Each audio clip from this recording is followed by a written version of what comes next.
ils ont finalement libéré le terrain. Ils ont été délogés. Vous vous rappelez de cette vidéo que j'avais faite concernant le dossier d'un de mes clients. Il y avait des métayers sur sa parcelle qu'il avait achetée et ces gens-là disaient qu'ils ne vont pas quitter la parcelle. Même après la décision de justice qui ordonnait leur expulsion, ils s'entêtaient. Ils disaient que le terrain se trouvait dans un territoire B, alors que celui qui a vendu le terrain était propriétaire de terrain dans le territoire A. Vous vous rappelez très bien. Voilà, je viens pour vous donner la suite aujourd'hui parce qu'actuellement, je suis même sur le terrain et ils ont été finalement dégagés. Dans ma dernière vidéo, là où on s'était arrêté, c'était qu'ils ont cassé le bâtiment qui était en construction pour le compte de mon client. Alors, comment s'est passée la suite? Je suis là pour vous donner les précisions. Si vous me suivez pour la première fois, moi je m'appelle Solim. Je suis une entrepreneure agricole passionnée du monde rural. Je vis moi-même au quotidien en milieu rural et je travaille avec des communautés rurales sur des projets agricoles. Je gère des fermes agricoles pour des exploitants individuels qui me sollicitent. Et malgré les décisions des tribunaux, puisqu'on a fait 2 tribunaux, il y a le tribunal du territoire A qui a ordonné en premier lieu l'expulsion de ces métayers qui ne voulaient pas collaborer. Ils ont ramené l'affaire devant le tribunal B. On est parti encore là-bas. Ils ont été encore condamnés et sommés de quitter les lieux. Et malgré tout ça, ils s'entêtaient. Alors, de l'autre côté, nous on continuait la construction pour le compte du client. Et un matin, on vient sur le terrain et on remarque que le bâtiment qu'on est en train de construire a été endommagé. Moi, j'étais pour un règlement à l'amiable. Mon client également, parce qu'il était prêt à les dédommager pour qu'ils quittent le terrain. Il était prêt à acheter des parcelles pour eux, pour qu'ils aillent s'installer, parce qu'ils étaient assez violents et il ne voulait plus les avoir à proximité ni collaborer avec eux pour mettre en place son projet. Mais comptant sur je ne sais quoi, il défiait l'autorité judiciaire. Jusque-là, avant qu'ils ne cassent le bâtiment, moi je continuais par espérer qu'ils vont comprendre. Mais du moment où ils sont venus même casser le bâtiment et ils continuaient des actes de violence, comme je l'avais dit, ce qu'on ne voulait pas faire, c'est ce qu'on a fini par faire. Qu'est-ce qu'on a fait? On est parti porter plainte pour destruction de biens. Bien avant cela, ils avaient cassé les bornes qu'on a remplacées sans porter plainte. La plainte pour destruction de biens a été déposée devant le procureur et ils ont été convoqués et placés en détention. Je vous passe les détails, mais ça a été une procédure, on l'a fait et finalement, ils ont été placés en détention. Mais même mis aux arrêts, ils ne se décourageaient pas. Il y a ceux qui se réclamaient propriétaires terriens qui continuaient par les encourager de ne pas céder. Ils étaient 3 personnes. Alors, parmi ces 3 personnes, il y a l'un parmi eux, sa famille est venue retirer tout ce que leur frère, enfant ou mari a fait sur le terrain. Et ils ont commencé par négocier pour qu'on le libère. Mais pour les 2 autres personnes, je n'avais pas du tout de nouvelles de leur famille. Plutôt, ceux qui se réclamaient être propriétaires terriens, c'est eux qui sont partis me convoquer devant le préfet. J'ai répondu et le préfet me disait d'aller retirer ma plainte. Ça a été de longues discussions, mais il fallait qu'il respecte un certain nombre de conditions avant que la plainte ne soit retirée, c'est-à-dire libérer la parcelle. Ils ne veulent pas libérer, mais ils me demandent de retirer ma plainte. Alors, ils sont partis encore me convoquer plusieurs fois devant le procureur pour toujours réclamer que le terrain les appartenait. Alors, le procureur leur a demandé de présenter des preuves. Ils n'ont présenté aucune preuve. ils n'ont présenté aucune preuve. Alors, ils ont encore été renvoyés. Lorsque ceux qui étaient sur la parcelle étaient en détention, normalement, on devait passer leur dossier en audience. Mais du moment où il y a de la pression, leur dossier même a été renvoyé. Ce qui a fait qu'ils ont passé même beaucoup plus de temps là-bas. Ils ont fait pratiquement plus d'1 mois et demi. Alors que, normalement, au bout de 3 semaines, le dossier devait passer en audience. Par concours de circonstances, la première audience qui a été programmée, je n'étais pas allée. Et le jour-là, ils ont été invités à la barre. Et comme je n'étais pas présente, on a reporté le dossier. C'est à partir de ce moment que les membres de famille des 2 autres ont pris conscience que, franchement, tout ce qu'on leur promettait, ça ne pouvait pas aboutir s'ils ne négociaient pas avec moi.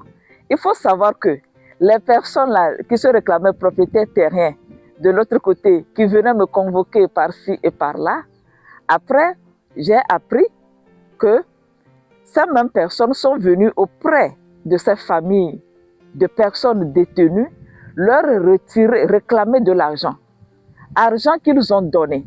Ils ont promis à ces familles que eux, ils ont la force de venir faire sortir leur mari, leur père ou bien leurs parents de la prison parce qu'ils ont des relations. Donc, il faut qu'on leur donne un peu d'argent. Donc, ils ont encore pris de l'argent auprès des membres des familles des personnes détenues.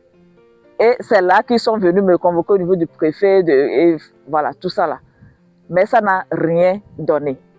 Ils se disent que, depuis là, on est en train de donner de l'argent pour des procédures, mais ça ne donne pas. Est-ce que ce ne serait pas mieux d'aller négocier avec la dame elle-même pour qu'elle puisse retirer sa plainte?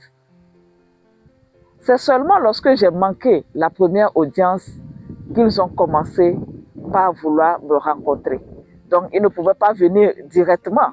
Ils sont passés par des chefs du milieu pour qu'on puisse m'appeler et qu'on puisse commencer la négociation. Des rencontres ont été organisées et moi, je ne voulais qu'une seule chose, qu'ils quittent le terrain. Dès qu'ils vont quitter, dès qu'ils vont ramasser toutes leurs affaires et libérer la parcelle, je partais retirer ma plainte.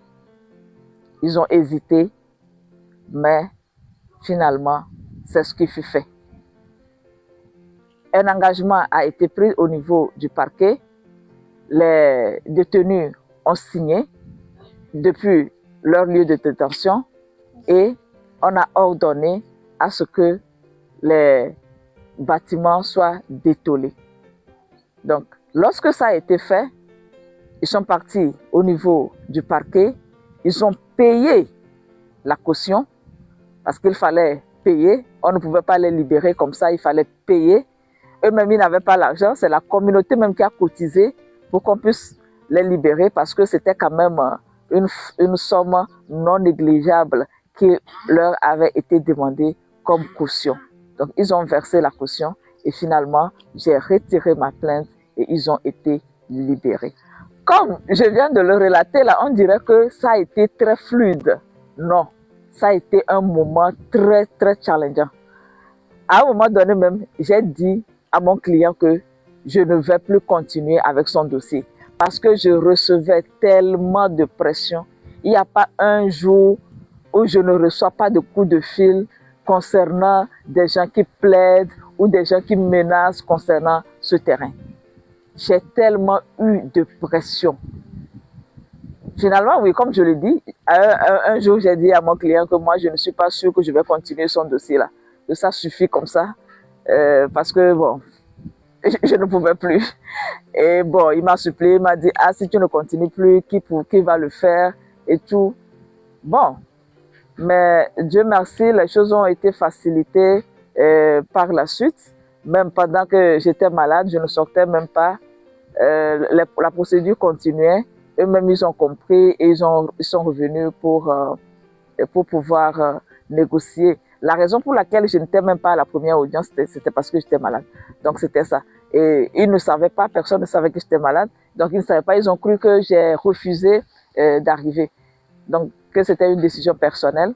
Et c'est à partir de là qu'ils ont commencé eux-mêmes par négocier. Et finalement, on a cette issue. Voilà. Donc, ce que j'aimerais vous dire, c'est que, encore une fois, je le dis souvent dans mes vidéos, lorsque vous allez acheter une parcelle quelque part, s'il y a des constructions ou bien des métayers qui habitent sur cette parcelle, vraiment faites attention à l'achat de ce type de parcelle parce que vous aurez d'une manière ou d'une autre des conflits à résoudre. Pouvoir faire partie ces personnes-là, c'est de l'argent que vous allez vraiment dépenser. Il y a certaines personnes qui vont se dire que non, moi je vais les chasser, je ne vais rien donner.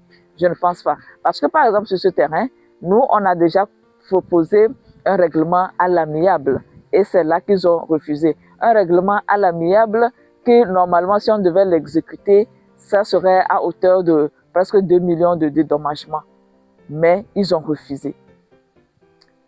Alors, lorsqu'on a porté l'affaire premièrement devant le procureur m'a posé la question, ok, vous leur dites de partir, mais qu'est-ce que vous leur proposez?